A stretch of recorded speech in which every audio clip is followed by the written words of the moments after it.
nome del Padre, del Figlio e dello Spirito Santo.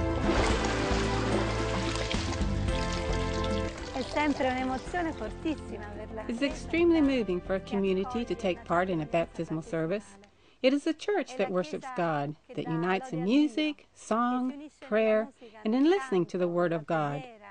Ours are small churches, scattered throughout Italy, but they already have a 150-year-old history.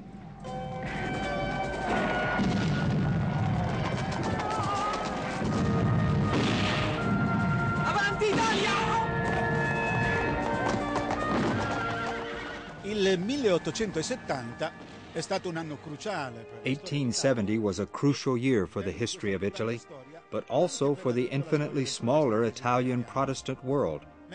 While Victor Emmanuel II's infantrymen, the Bersaglieri, were occupying Rome from Porta Pia, thus marking the end of the Pope's temporal power, a Protestant preacher pulled a little cart full of Bibles through this very breach, entering the city, symbol of Catholicism, with its ruins still smoking.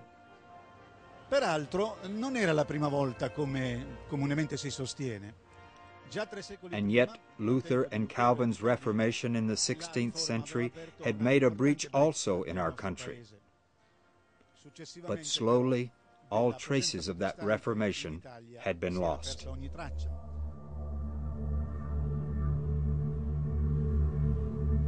With the exception of the Waldensians, who had survived persecution in their valleys in Piedmont, all the states in Italy had gradually succumbed to becoming the secular arm of the Inquisition, eradicating also physically all heresy.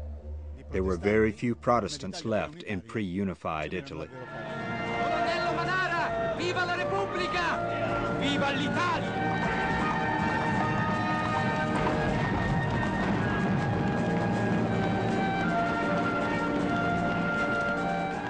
It was the Risorgimento with its moral but also spiritual enthusiasm which opened again the question of the unsuccessful Protestant Reformation in Italy. It was during the Risorgimento that the first free churches were founded, and Garibaldi's chaplain, Alessandro Gavazzi, joined them. It is with this young Protestant church that the first British Baptist missionary, James Wall, who arrived in our country shortly after unification, cooperated.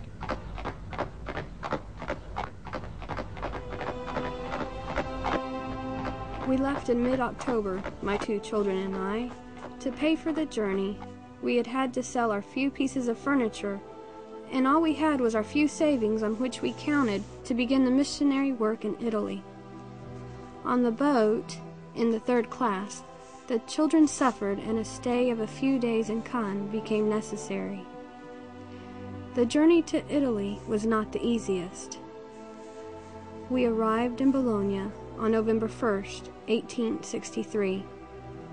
It was extremely difficult to find someone who was willing to rent us a house, so we had to stay in a hotel until the end of the year, which meant dipping into our meager savings.